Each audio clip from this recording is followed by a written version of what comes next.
Hotel and accommodation. Welcome to FluentEase English. This is the channel where you learn English fast and speak with ease. Today, our lesson is about hotel and accommodation, useful phrases for checking in, checking out, and talking with hotel staff when you travel.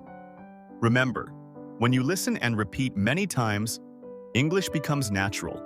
Repetition builds your reflex. The more you repeat, the faster you speak. So stay with me, practice step by step, and enjoy the lesson. Let's get started. Mini story. David at the Grand Hotel. It's evening. David arrives at the Grand Hotel after a long flight.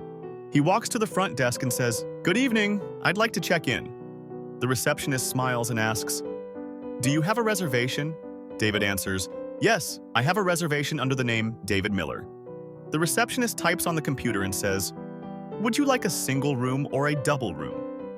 David says, "A single room, please." The receptionist gives him a card and says, "Here is your key card. Your room number is 305. The hotel lobby is on the first floor." David nods and smiles. Then he asks, "Is breakfast included?" The receptionist replies, "Yes, it's served from 7 to 10 a.m. in the restaurant." The next morning, David enjoys breakfast and checks his flight time.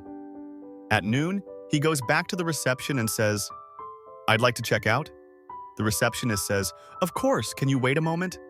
David nods and smiles again. When he finishes, he asks, "Can you help me with my luggage?"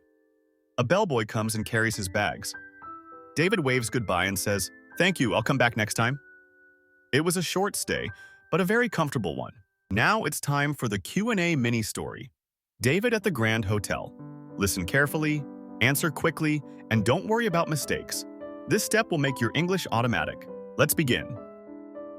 David arrives at the hotel. Where does he arrive? At the hotel. What is the name of the hotel? The Grand Hotel. When does he arrive? In the evening. He goes to the front desk. What does he say? "I'd like to check in." Who does he talk to? The receptionist.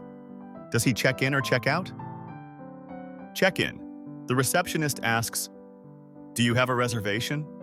Does David have a reservation? Yes. What name is the reservation under?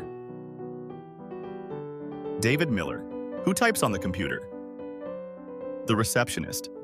The receptionist asks, "A single room or a double room?" What kind of room does David want? A single room. Does he want a double room? No, a single room. Who gives him the key card? The receptionist. The receptionist says, "Here is your key card." What does she give him? A key card. What is his room number? 305. Where is the hotel lobby? On the first floor. David asks, "Is breakfast included?" What does he ask about? Breakfast. Is breakfast included? Yes, it is. What time is breakfast served? From 7 to 10 a.m. At noon, David says, "I'd like to check out." When does he check out? At noon. Who does he talk to again? The receptionist. Does he check in or check out this time? Check out. Finally, he asks, "Can you help me with my luggage?" What does he ask for? Help with his luggage. Who helps him? A bellboy. How does David feel at the end? Comfortable and happy. Excellent work! You have just completed the lesson about hotel and accommodation. Today, you practiced useful phrases like, "I'd like to check in," "I have a reservation," "A single room please," "Is breakfast included?" And "Can you help me with my luggage?" Remember, repetition is the key. The more you repeat, the faster English becomes automatic. If you enjoyed this lesson, practice again tomorrow, subscribe to FluentEase English, and keep building your fluency step by step. See you in the next lesson.